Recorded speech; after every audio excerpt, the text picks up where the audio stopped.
کے لیے کوئی ضروری نہیں ہے کہ ہم بکرا ہی لائیں، بڑے کے اندر سے حصہ لے کر کے یا باہروں کی قربانی کے اندر حصہ لے کر کے اپنے وجود کے فرائض کو ادا کر سکتے ہیں، اور جو واجب ہمارے اوپر ہے اس کا ادا کرنا واجب ہے، کسی حال میں معاف نہیں۔ جس طریقے سے 2 رکعت نماز فرض ہے ہمارے اوپر، تو جب تک ہم وہ 2 رکعت نماز ادا نہیں کریں گے ہمارے ذکر سے وہ نماز ثابت نہیں ہوگی۔ ٹھیک اسی طریقے سے قربانی اگر ہمارے ذمہ واجب ہے تو یہ قربانی ہمارے ذمے سے جب تک ہم ادا نہیں کریں گے وہ ادا نہیں ہوگی۔ اس لیے اپنے اپنے مال کا موازنہ کر کے، حساب کر کے، محاسبہ کر کے اس چیز کو ان 10 دنوں کے اندر قربانی کا ایام کے آنے سے پہلے دیکھ لیا جائے کہ ہمارے اوپر قربانی واجب ہے کہ نہیں، اور واجب ہے تو اس کے ادائیگی کی کیا شکل ہوگی، اور ان تمام شکلوں کو ادا کرنے کی کوشش کیا جائے۔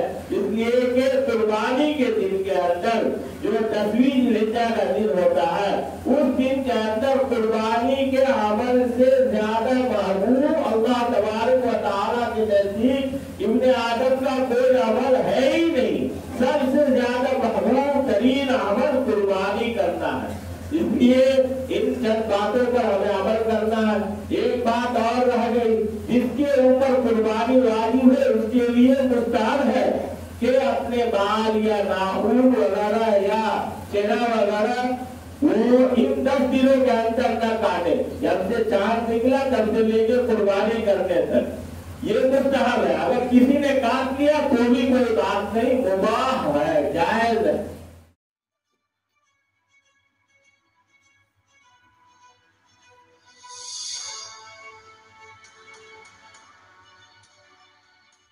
کے آنے والے تمام انسانوں کو اس بات کا مکلف بنایا کہ وہ حضور پاک صلی اللہ علیہ وسلم کی تعلیمات پر، حضرت ابراہیم علیہ نبینا علیہ السلام کی تعلیمات اور ارشادات پر عمل کر کے اللہ تبارک و تعالیٰ کو راضی کر سکے اور اللہ کی خوشنودی حاصل کر سکے۔ مسلمان کے معنی اپنے آپ کو اللہ تبارک و تعالیٰ کے سپرد کر دینا، اور وہی معنی اسلام کا ہے، اور اسی کا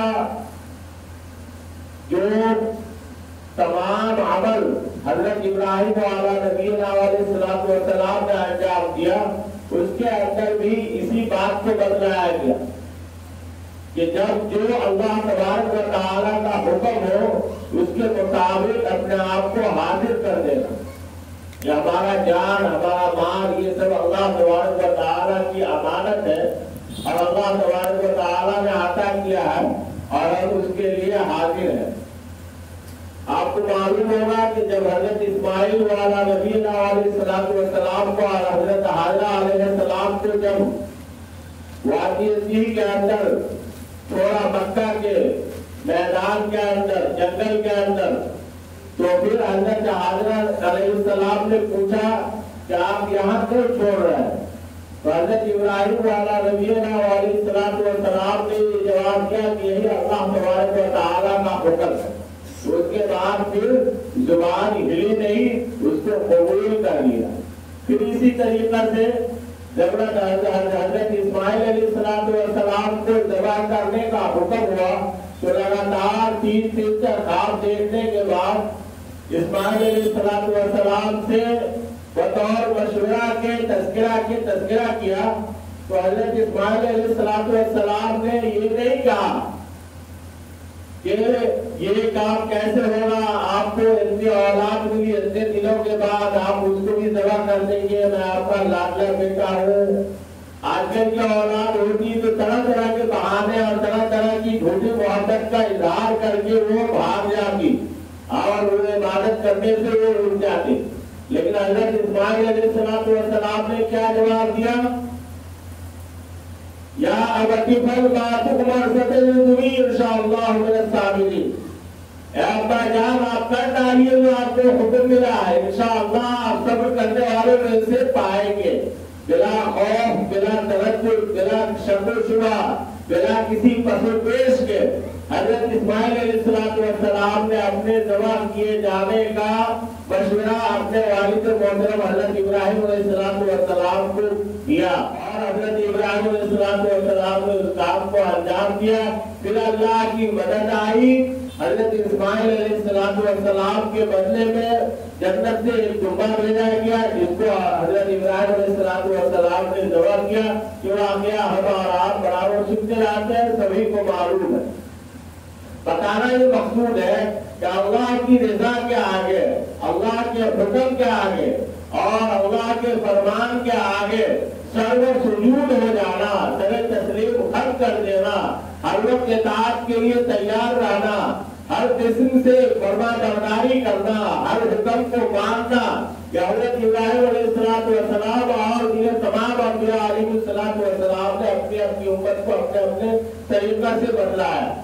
اور پھر وہی حکم حضرت آقا مولانا محمد عربی صلی اللہ علیہ وسلم تک باقی رہ گیا کہ مسلمان اپنے آپ کو اس چیز سے پیش کرے کہ ہمیں ہمارا وقت اور ہمارا مال جس وقت اللہ تبارک و تعالیٰ کا حکم ہو جائے ہم دینے کے لیے تیار ہیں, اور اگر ضرورت پڑی تو ہم اپنی جان کا بھی نذرانہ پیش کریں گے, لیکن اللہ تبارک و تعالیٰ کے حکم سے ہم پیچھے ہٹنے والے نہیں ہیں. یہی وہ پیغام ہے جو دین اسلام سکھاتا ہے. دین اسلام کی پوری تعمیر اور ترتیب اسی بات کے اوپر. بہرکیف بتانا یہ ہے کہ یہ عشرہ بہت ہی اللہ تبارک و تعالیٰ کے نزدیک محبوب ہے. اس عشرے کی اللہ تبارک و تعالیٰ نے قسم کھائی وَالْفَجْرِ وَلَيَالٍ عَشْرٍ, اور قسم اس چیز کی کھائی جاتی ہے جو چیز اہمیت والی ہوتی ہے اور عظمت والی ہوتی ہے. اللہ تبارک و تعالیٰ نے قرآن مقدس کے اندر کبھی رات کی قسم کھائی, کبھی دن کی قسم کھائی, کبھی قرآن کی. یہ بتانا مقصود ہے اللہ کو کسی قسم کھانے ہونے کی کوئی ضرورت نہیں ہے, لیکن اس کے باوجود انسان کی ایک فطرت میں ہے کہ کسی چیز کو پختہ کرنے کے لیے کوئی واضح ثبوت ہونا چاہیے. تو انسان کی فطرت کو ملحوظ رکھتے ہوئے اللہ تبارک و تعالیٰ نے کسی چیز کی اہمیت کو قسم کھا کر کے بتلایا. ٹھیک اسی طریقہ سے ان 10 راتوں کی بھی قسم کھائی اور فجر کے وقت کی قسم کھائی. اس وقت میں ساری دنیا سوتی ہے, خاص کر کے مسلمان اور خاص کر کے بمبئی کے مسلمان جس وقت میں سوتے ہیں اس وقت کی بھی اہمیت اللہ تبارک و تعالیٰ نے بتائی. والفجر, قسم ہے فجر کے وقت کی. آگے بتایا وَلَيَالٍ عَشْرٍ, اور قسم ہے 10 راتوں کی. یہ 10 رات میں عبادت کرنے کا ثواب شب قدر کے برابر ملتا, اور ان 9 دنوں کے اندر روزہ رکھنے کا ثواب اللہ تبارک و تعالیٰ 1 سال کے گناہوں کی معافی کا اعلان فرماتے ہیں. اور خاص کر کے یوم عرفہ کے سلسلے میں روایت کے اندر آتا ہے کہ جو 9 ذی الحجہ کو یعنی عرفہ کے دن جو ابھی جمعہ کے دن آنے والا ہے, اس دن اگر کوئی شخص روزہ رکھتا ہے تو اللہ تبارک و تعالیٰ اس کے 1 سال پچھلے اور 1 سال اگلے ان گناہوں سے معاف فرما دے. اتنی بڑی فضیلت اللہ کے رسول پاک صلی اللہ علیہ وسلم نے ارشاد فرمائی.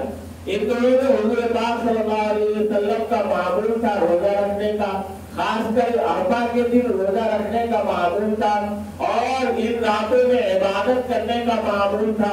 ہمیں اور آپ کو بھی چاہیے کہ اس موقع کو غنیمت جانتے ہوئے ان دنوں اور راتوں کو اللہ تبارک و تعالیٰ کی عبادت کے ذریعے سے گزارے.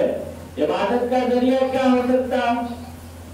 اپنے فرائض کی پابندی کرنا, اس کے اندر کوئی بھی کمی نہ آئے, زیادہ سے زیادہ نوافل پڑھتے رہنا, ذکر و اذکار کرنا, سبحان اللہ, الحمدللہ, اللہ اکبر, اور جو کلمہ ہے لا الہ الا اللہ محمد رسول اللہ, اور استغفار کی کثرت, درود شریف کی کثرت, اور دیگر جو تسبیحات ہیں ان تمام تسبیحات کو چلتے پھرتے اٹھتے بیٹھتے مستقل بیٹھ کر یا مستقل اٹھ کر کے پڑھتے رہنا دن اور رات میں یہ خصوصی اہمیت کا حامل ہے.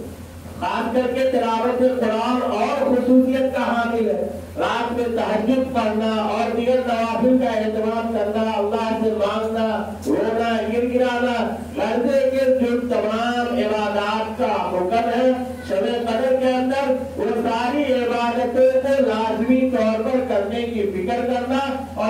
ذریعے سے ان 10 راتوں کی اہمیت کو حاصل کرنے کی کوشش کرنا۔ اللہ رب العزت ان باتوں پر ہمیں عمل کرنے کی توفیق عطا فرمائے، اور یہ عبادت جو قربانی والا عمل ہے اس سلسلے میں ہمیں اس بات کا خیال رکھنا ہے کہ قربانی ہمارے اوپر واجب ہے تو ہمیں کرنا ہے۔ اور آج کل کے روپے پیسے کے اعتبار سے کسی کے پاس بھی 45 سے 50 ہزار روپے تک کی موجودگی ہو، یا اتنی مالیت کا سامان تجارت ہماری دکان میں موجود ہو، یا اتنی مالیت کا ہماری بیویوں کے پاس یا کسی بچیوں کے پاس یا ماں کے پاس یا بہن کے پاس اگر زیورات رکھے ہیں، تو جس کی جو مالیت ہوگی ان تمام مالیت کو ہم دیکھیں گے۔ مثال کے طور پر ایک گھر کے اندر ماں بھی ہے، اس کے پاس بھی زیورات ہے، اور بہو بھی ہے، اس کے پاس بھی زیورات ہے، بیٹا بھی ہے، اس کے پاس بھی زیورات ہے، اور باپ کے پاس سامان تجارت ہے یا بینک بیلنس ہے اور پیسے ہے، تو تمام کے اوپر زکات قربانی واجب ہے۔ قربانی اور زکات میں صرف اتنا فرق ہے کہ زکات سال گزرنے کے بعد فرض ہوتا ہے، لیکن قربانی کے اندر سال کا گزرنا ضروری نہیں ہے۔ اتنا مال ان 3 دنوں میں سے کسی دن بھی ہمارے پاس پایا جائے گا تو ہمارے اوپر قربانی ہے، اور ہم ٹکرا ہی رہا ہے۔ بڑے کے اندر سے حصہ لے کر کے یا باہروں کی قربانی کے اندر حصہ لے کر کے اپنے وجود کے فرائض کو ادا کر سکتے ہیں، اور جو واجب ہمارے اوپر ہے اس کا ادا کرنا واجب ہے، کسی حال میں معاف نہیں۔ جس طریقے سے 2 رکعت نماز فرض ہے ہمارے اوپر، تو جب تک ہم وہ 2 رکعت نماز ادا نہیں کریں گے ہمارے ذکر سے وہ نماز ثابت نہیں ہوگی۔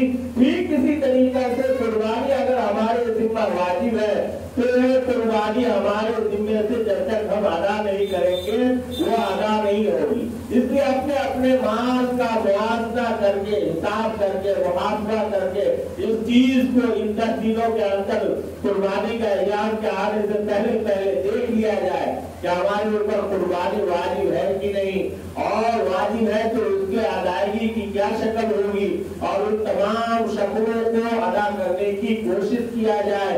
اس لیے کہ قربانی کے دن کے اندر جو 10ویں ذوالحجہ کا دن ہوتا ہے، اس دن کے اندر قربانی کے عمل سے زیادہ محبوب اللہ تبارک و تعالیٰ کے نزدیک ابن آدم کا کوئی عمل ہے ہی نہیں۔ سب سے زیادہ محبوب ترین عمل قربانی کرنا ہے۔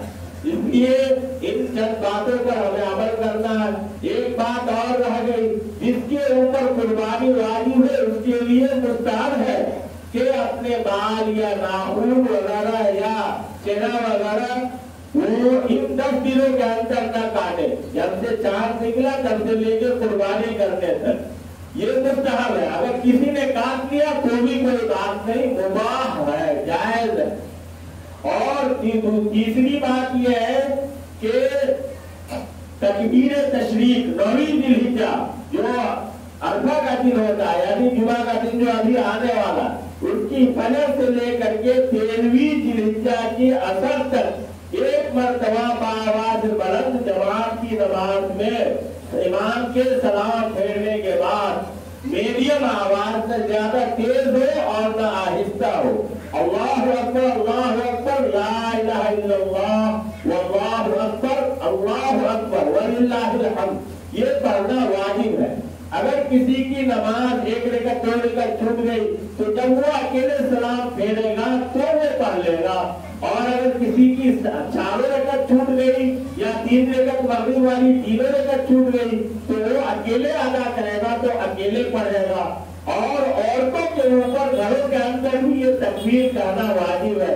فرق یہ ہے کہ عورتیں اس تکبیر کو آہستہ کہے گی، اس لیے کہ عورتوں کی آواز بھی پڑتا ہے، اور مرد اس تکبیر کو میڈیم آواز میں ادا کریں گے، اور اس تکبیر کو زیادہ سے زیادہ ان 10 دنوں میں پڑھتے رہا کریں۔ اللہ تبارک و تعالیٰ اس کا اجر عطا فرمائیں گے۔ اللہ ان چند باتوں کے اوپر ہم سب کو عمل کرنے کی توفیق میسر فرمائے۔